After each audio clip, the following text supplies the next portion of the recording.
Suicide spectaculaire ce mardi à l'intérieur de la cathédrale Notre-Dame de Paris. Une figure de l'extrême droite française, Dominique Vénère, s'est donné la mort avec un pistolet alors que beaucoup de touristes visitaient la cathédrale. L'homme qui a mis fin à ses jours est un écrivain d'extrême droite, Dominique Vénère, ancien de l'OAS, apprécié des milieux nationalistes. Sur son site internet ce matin, il appelait à manifester contre le mariage pour tous le 26 mai, en concluant par ces mots. Il faudra certainement des gestes nouveaux, spectaculaires et symboliques pour ébranler les somnolences, secouer les consciences anesthésiées et réveiller la mémoire de nos origines. Il dirigeait une revue historique qui était, c'est vrai, parfois politiquement incorrecte. Je pense que son geste dramatique est une protestation contre la décadence de notre société. Voilà ce qu'il écrivait dans son dernier message. Je me sens le devoir d'agir tant que j'en ai encore la force.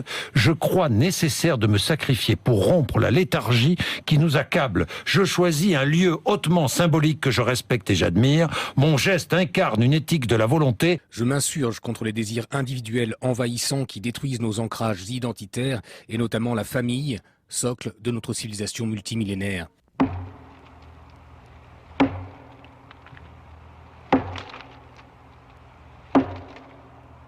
Là, c'est l'occasion de saluer la mort et le sacrifice d'un type comme Vénère, qui, pareil que les skinheads, c'est pas du tout ma famille, hein, c'est pas ma tasse de thé, c'était pas un mec très drôle, je l'ai croisé 2-3 fois, c'était pas un humoriste. Il était beaucoup sur la question européenne et raciale, comme souvent les païens. Hein.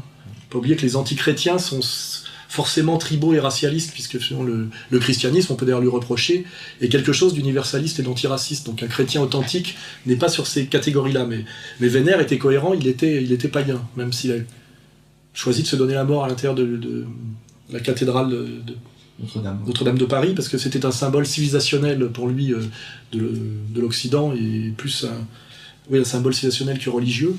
Mais je peux comprendre qu'un type comme ça, qui avait plus de 70 ans, en voyant son pays s'effondrer, moi-même quand je regarde des documents sur l'époque de Brassens ou de Léo Ferré, c'est-à-dire les années 60.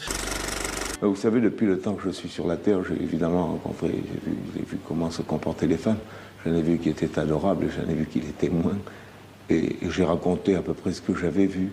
On a tendance quand même, vous voyez, quand on entend, par exemple, un type comme Brassens chanter une jolie chose dans une peau de vache, on a tendance à faire de moi un misogyne. Sous prétexte que je traite une femme de peau de vache, on décide que je suis un misogyne. Ça me paraît quand même, ça aussi, être une courte vue.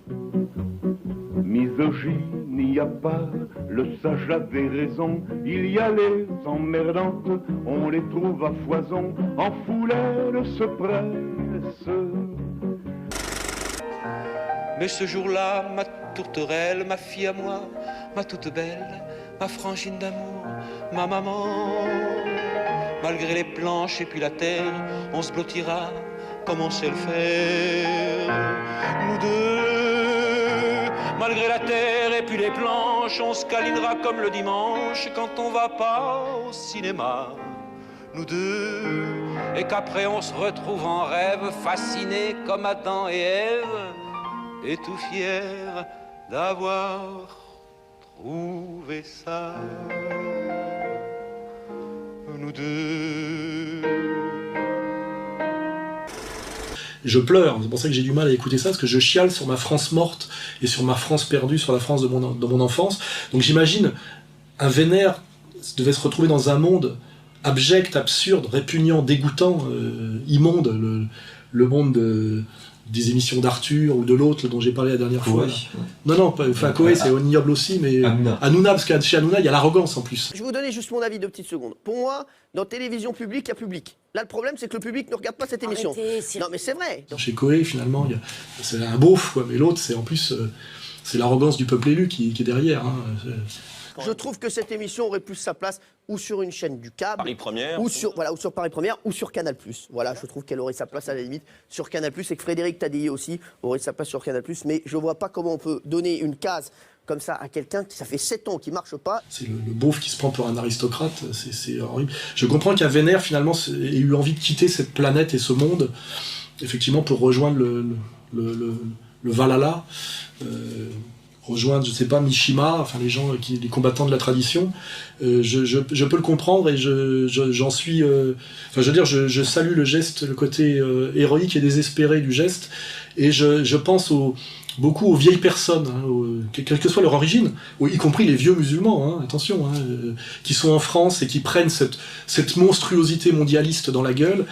Ça doit être terriblement dur pour eux, quand je vois comme déjà c'est pénible pour moi de se sentir encore membre de cette communauté humaine, de cette civilisation et de cette planète, portée, je vous le dis, par tout ce qui est destruction de la tradition, de la morale et du bien, c'est-à-dire ce nouvel ordre mondial, voulu par une petite minorité d'oligarques dégénérés et satanistes. Hein, on parlera effectivement, avec le rabbin Bernheim, effectivement, de ces gens qui sont liés au satanisme réel, hein, au franquisme et au sabbataïsme. Il faut comprendre ce qu'est Sabbatai Zevi. Sabbatai Zevi est un petit juif de Salonique, donc la ville des Mellahs de Sarkozy, ou de Mustafa Kemal Atatürk, etc. Donc du jour au lendemain, il se prend pour le Messia juif. Ça, c'est le messianisme juif. Hein. C'est une dérive religieuse, intellectuelle extrêmement grave. Le problème, c'est qu'elle a marché, qu'elle a pris quasiment tout le monde. Et il a dit que c'était le Messia et qu'il a créé une nouvelle religion. C'est la religion du salut par le péché. Voilà, de ce monde de plus en plus piloté par le diable, en manipulant tous les crétins, tous les paumés, tous les naïfs, tous les idiots, c'est-à-dire, effectivement, c'est assez facile à voir.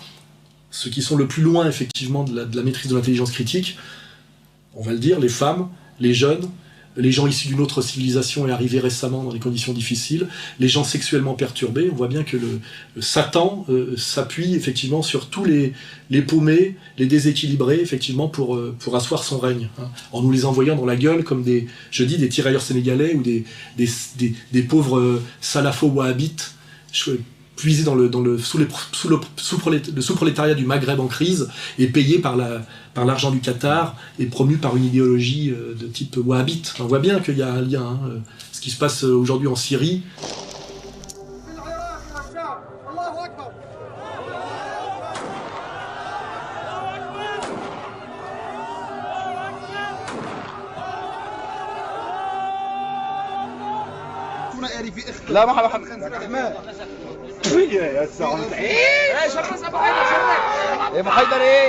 Ces gens qui sont manipulés pour détruire, et uniquement détruire, tuer, égorger, finalement sont métaphoriquement les mêmes chez nous dans un monde moins violent, sont les mêmes, c'est-à-dire les dégénérés, quoi, les paumés, les psychopathes. Et quand un monde se sert des psychopathes pour maintenir son pouvoir, c'est non seulement un monde qui mérite de s'effondrer, mais c'est des élites qui méritent d'être violemment châtiées. Et malheureusement, pour l'instant, elles échappent à tout, et elles pensent même, dans cette logique de guerre civile et de guerre mondiale, accroître leur pouvoir par ces manipulations et ces violences. C'est ça qui est tragique, c'est que c'est régné par le chaos, c'est qu'on pourra élargir encore un peu tout à l'heure. Au bout de ça, il y a le renforcement de leur pouvoir. Hein. C'est-à-dire, exactement comme quand Attali dit qu'après la Troisième Guerre mondiale, il y aura le nouvel ordre mondial, le gouvernement mondial, dont la capitale sera Jérusalem. On va vers ça. Est-ce qu'on ira à la place de la guerre ou après la guerre? Je ne sais pas. Mais c'est ça qu'il faut viser. D'accord. Vous avez entendu ce qu'il vient de dire? Oui. Est-ce qu'on ira avec ça? Comment vous avez Avant la guerre ou à la place de la guerre? Avant la guerre ou... Non. Ou à la place de la guerre? Non, vous avez dit après la guerre. Après la guerre, pardon. Oui. Après la guerre ou à la place de la guerre, bien sûr. Il dit ça très calmement, hein, sachant que la Première Guerre mondiale a fait 20 millions de morts, la deuxième 50 millions, et que la troisième peut en faire largement 500 millions, hein, avec le nombre de bombes atomiques qui est en place et les armes qui est en place. Mais ces gens-là, ils ont effectivement sur la bouche, quand ils disent ça, le sourire de Satan. Hein, voilà. Puis, le traité de Versailles, c'était après la guerre. Le traité des Nations Unies, la SDN, c'était après la guerre. La Nations Unies, c'était après la guerre. Et là, il faudrait mieux que ça soit à la place de la guerre qu'après la guerre. Pour finir, sans doute, M. Wener, voyant Satan régner de plus en plus visiblement sur le monde, en s'appuyant sur les populations de plus en plus loin de l'intelligence et de la civilisation, a sans doute préféré mourir dans quelque chose qui incarne le génie européen.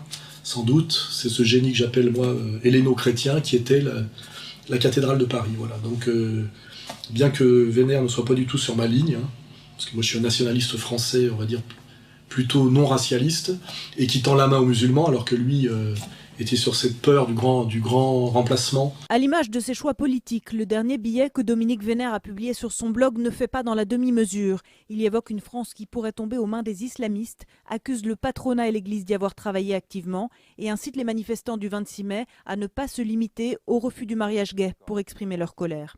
Et sur cette peur de l'islam, relativement d'ailleurs essentialisée et qu'il connaissait sans doute pas très bien, malgré tout, je salue son geste et j'ai, comment dirais-je, un grand respect pour ce geste de sacrifice. Et comme je l'ai dit, malheureusement, on verra jamais un Cohn-Bendit ou un Pierre Berger se faire harakiri par dignité et pour affirmer leur protestation face au monde. Hein. Malheureusement, c'est toujours les mêmes, effectivement, qui ont ce genre de geste élégant, et toujours les mêmes qui sont dans l'inélégance généralisée et permanente, même comme derrière cette inélégance fondamentale se cache derrière, comment dirais-je, l'industrie du luxe.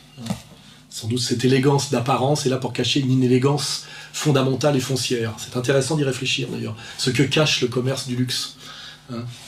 Toute la laideur morale et politique que cache cette industrie du luxe, qui est l'industrie la plus florissante d'une période de crise. Voilà, faut pas l'oublier. Tout ça, c'est des symboles sur lesquels il faut réfléchir.